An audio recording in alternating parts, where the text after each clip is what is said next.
السلام عليكم ورحمة الله تعالى وبركاته. أعوذ بالله من الشيطان الرجيم. بسم الله الرحمن الرحيم. ولو أن قرآنا سيرت به الجبال أو قطعت به الأرض أو كلم به الموتى بل لله الأمر جميعا إلى آخر الآية. آمنا بالله صدق الله مولانا العلي العظيم. நிச்சயமாக குரானை கொண்டு மலைகள் நகர்த்தப்பட்டாலும் பூமி துண்டு துண்டாக ஆக்கப்பட்டாலும் இறந்தவர்களிடத்திலே பேசப்பட்டாலும் அவர்கள் ஈமான் கொள்ளப் போவதில்லை. மாறாக அல்லாஹுக்கே அனைத்து அதிகாரமும் இருக்கிறது. அல்லாஹ் நாடினால் மக்கள் அனைவரையும் நேர்வழியில் செலுத்தி விடுவான் என்பதை இறை நம்பிக்கையாளர்கள் அறிந்து கொள்ளவில்லையா? அப்பலம் சில்லதீன ஆமனு அல்லவ் யஷா உல்லாஹு லஹதன் நாச ஜமியா வரா யசாருல்லதின கஃபரு துசீபுஹும் பிமா சொனவு காரியாத்தும் அவு தஹுல்லு கரீபம் மின்தாரிம் ஹத்தாயத்தியவாதுல்லா. காஃபிரானவர்கள் அவர்கள் செய்கின்ற செயல்கள் காரணமாக துன்பம் அவர்களை தொட்டு கொண்டே இருக்கும், அல்லது அவர்கள் வீட்டருகே அந்த துன்பம் நிகழ்ந்து கொண்டே இருக்கும். அல்லாஹ்வுடைய அருள்வாக்கு வருகிற வரை, அல்லாஹ்வுடைய எச்சரிக்கை வருகிற வரை நிச்சயமாக அல்லாஹ் தம்முடைய வாக்குக்கு மாறு செய்யக்கூடியவன் இல்லை என்று அல்லாஹ் ரப்புல் ஆலமீன் சூரா ராத் 13ஆம் அத்தியாயத்தின் 31ஆம் வசனமாக பதிவு செய்கிறான். ஒரு சம்பவத்தை பின்னணியாக வைத்து அல்லாஹ் ரப்புல் ஆலமீன் இந்த வசனத்தை இறக்கி அருளியிருக்கிறான். புனித மக்கா காபத்துல்லாவுடைய பின்புறத்தில் அபூஜஹல், அப்துல்லா பின் அபி உமையா அமர்ந்திருக்கிறார்கள். அந்த இருவரும் சேர்ந்து எம்பெருமானார் ரசூலே கரீம் ஸல்லல்லாஹு அலைஹி வஸல்லம் அவர்களை அழைத்து வரும்படி ஒரு ஆளை அனுப்புகிறார்கள். அண்ணலும் பெருமானார் ரசூலே கரீம் ஸல்லல்லாஹு அலைஹி வஸல்லம் அவர்கள் வருகை தருகிறார்கள். அவர்களிடத்தில் அப்துல்லா பின் அபி உமையா என்பவர் கோரிக்கைகள் வைக்கிறார். என்ன கோரிக்கைகள் வைக்கிறார்? எங்கள் அனைவர் சார்பில் நாங்கள் உங்களிடத்தில் கேட்டுக்கொள்கிறோம், இதோ மக்காவை சுற்றி நிறைய மலைகள் இருக்கின்றனவே, நீங்கள் நினைத்தீர்கள் என்றால் இந்த குரானை அடிப்படையாக வைத்து அல்லது இறைவனை துதித்து அந்த மலைகளை நகர்த்தி விட முடியும், மக்காவுக்கு அப்பால் கொண்டு சென்று விட முடியும். அப்படி கொண்டு சென்று விட்டால் பாலைவனத்தை சோலைவனமாக நாங்கள் ஆக்கி விடுவோமே, விவசாயம் செய்வோமே, மரம் செடி கொடிகள் வளருமே. எனவே நீங்கள் அவ்வாறு செய்தீர்கள் என்றால் நாங்கள் ஈமான் கொள்வோம். அவர்கள் வைக்கின்ற கோரிக்கையை பாருங்கள். நம்பர் 1. நம்பர் 2, அதே போன்று பூமி துண்டு துண்டாக ஆக்கப்பட வேண்டும் என்று கோரிக்கை வைக்கிறார்கள். என்றால் என்ன அர்த்தம்? பூமி விசாலமாக்கப்பட வேண்டும். இப்போது மக்கா விசாலம் இல்லாமல் இருக்கிறது, சுற்றுமுற்றும் மலைகள் நிரம்பி இருக்கின்றன, நெருக்கடியான ஊராக இருக்கிறது. அந்த நேரத்தில் அப்படித்தான் 1400 ஆண்டுகளுக்கு முன்னாலே. இன்றைய சவுதி அரசாங்கத்தை நாம் யோசிக்க வேண்டிய அவசியம் இல்லை. அன்றைய காலகட்டத்தின் நிலைமை எப்படி இருந்தது? எனவே பூமி விசாலமாக ஆக்கப்பட வேண்டும். அதே போன்று இறந்தவர்கள் அவர்கள் உயிர்ப்பிக்கப்பட்டு அவர்களிடத்தில் பேச வேண்டும். இவ்வாறெல்லாம் நீங்கள் செய்தீர்கள் என்றால் நாங்கள் உங்களை ஈமான் கொள்கிறோம் என்று அபூஜஹல், அப்துல்லா பின் அபி உமையா பேசுகிறார்கள். என்ன கோரிக்கை வைக்கிறார்கள் என்றால், அல்லாஹ் ரப்புல் ஆலமீன் தாவூத் அலைஹிஸ்ஸலாம் அவர்களுக்கு மலைகளை வசப்படுத்தி கொடுத்தான். குரானில் வருகிறது. தாவூத் அலைஹிஸ்ஸலாம் அவர்களை விட நீங்கள் சாதாரணமான ஆள் இல்லையே. அவர்கள் யூதர்களுடைய யஹூதிகளுடைய தூண்டுகோலிலே அப்படி பேசுகிறார்கள்.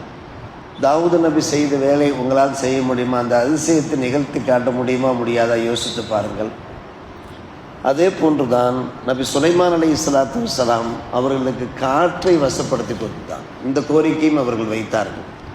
நாங்கள் ஷாமுக்கு செல்ல வென்றிருக்கிறது, சிரியாவுக்கு செல்ல வென்றிருக்கிறது, வெகு தூரம் செல்ல வென்றிருக்கிறது, நீங்கள் எங்களுக்கும் காற்றை வசப்படுத்தி தாருங்கள். காலையிலேயே நாங்கள் காற்றில் அதனுடைய அந்த வேகத்தில் புறப்பட்டு போய் ஷாமுக்கு சென்று எங்களுடைய வியாபாரத்தை முடித்து கொண்டு மாலையிலேயே திரும்ப வேண்டும். எனவே நபி சுலைமான் அலைஹிஸ்ஸலாம் அவர்களை விட நீங்கள் உங்களுடைய கூற்றுப்புறார் பெருமானாரை பார்த்து பேசுகிறார்கள். நீங்கள் சாதாரணமான ஆள் இல்லை.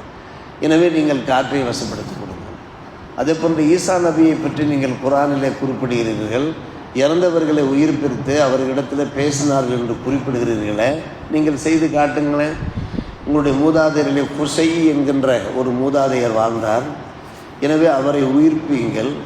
உயிர்ப்பித்து நாங்கள் சில கேள்விகள் கேட்கிறோம். முகமது நபி சொல்வதெல்லாம் உண்மையா, முகமது நபி சொல்வதெல்லாம் உண்மையா என்று கேட்கிறோம். அவர் உண்மை என்று சொன்னால் உங்களை ஏற்றுக்கொள்கிறோம், பொய்யர் என்று சொன்னால் நாங்கள் என்ன பண்ண முடியும்?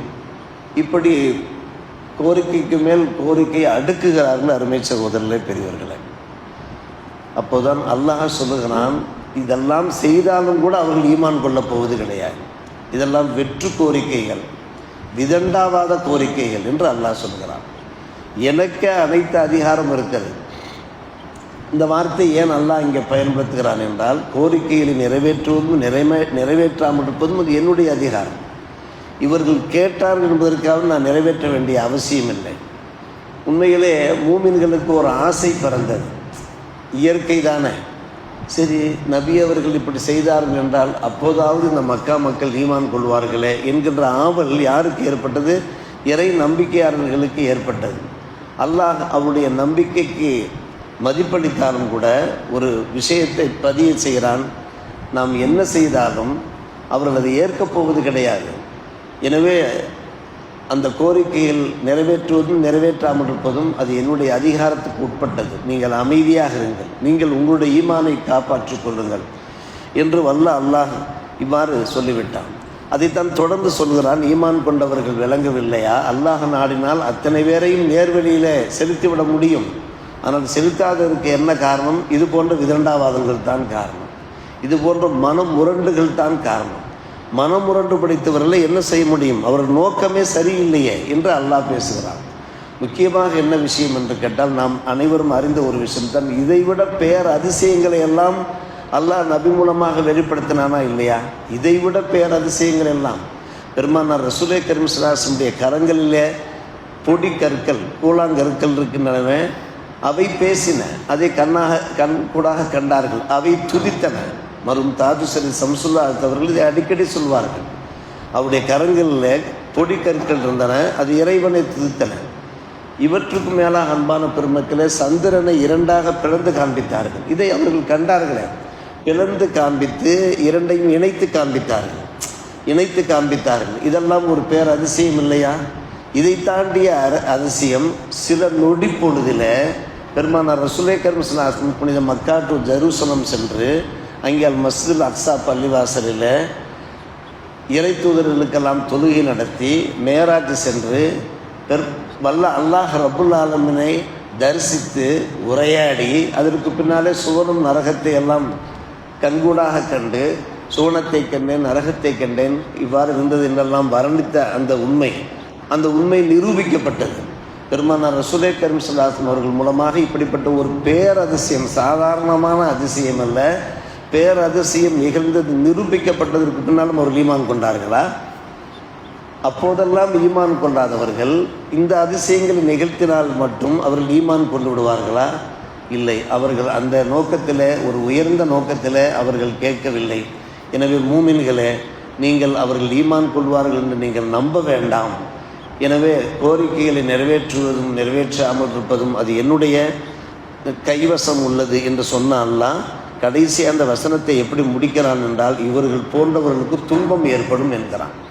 வசனத்தை முடிக்கிற போது வலா யஸாலுல்லதீன கஃபரு துஸீபுஹும் பிமா ஸனவு காரியா என்றால் துன்பம் என்பது பொருளாகும். பிமா ஸனவு என்றால் அவர்கள் பிரவர்த்திக்கின்ற, அதாவது அவர்கள் செய்கின்ற ஒவ்வொரு செயல்களுக்கும் துன்பம் ஏற்பட்டது. எத்தனையோ போர்கள் நடைபெற்றன முஸ்லீம்களுக்கும் எதிரிகளுக்கும் மத்தியில். அந்த போர்களில் படுதோல்வி அடைந்தார்கள். ஓரிரு போர்களில் நமக்கு தோல்வி ஏற்பட்டது சத்திய சஹாபாக்கள் சற்று பின்தங்கிய காரணத்தினால். ஆனால் அதிகமான போர்களில் அவர்கள் கொல்லப்பட்டார்கள். மிகப்பெரிய தலைவர்களுடைய தலைகள் எல்லாம் சென்று விட்டன. அதைத்தான் அல்லாஹ் இங்கே சுட்டி காட்டுகிறான். அதை தாண்டி அவர்கள் வீட்டிற்கு அருகே கூட சில சமயங்களில் துன்பம் ஏற்படும். உதைபியா, அந்த உதைபியா சுல்ஹ் உதைபியா ஹிஜ்ரி 6ஆம் ஆண்டு நடைபெற்ற அந்த உதைபியா இருக்கிறது, அதற்கு பின்னால் அது மக்காவுக்கு அருகே உள்ள இடம் தானே, அதான் வீட்டுக்கு அருகே கரீபமின் தாரிகம் என்று அல்லாஹ் சொல்கிறான். அந்த உதைபியா உடன்படிக்கைக்கு பின்னாலே குறைஷிகளுக்கு மிகப்பெரிய அளவுக்கு பின்னடைவு ஏற்பட்டது, மிகப்பெரிய தளர்ச்சி ஏற்பட்டதெல்லாம் வரலாற்று உண்மைகள். இதை அல்லாஹ் சொல்கிறான். கடைசி அன்பான பெருமக்களே, ஹத்தா ஏத்திய வாதுல்லா, அல்லாஹ்வுடைய வாக்கு வருகிற வரை.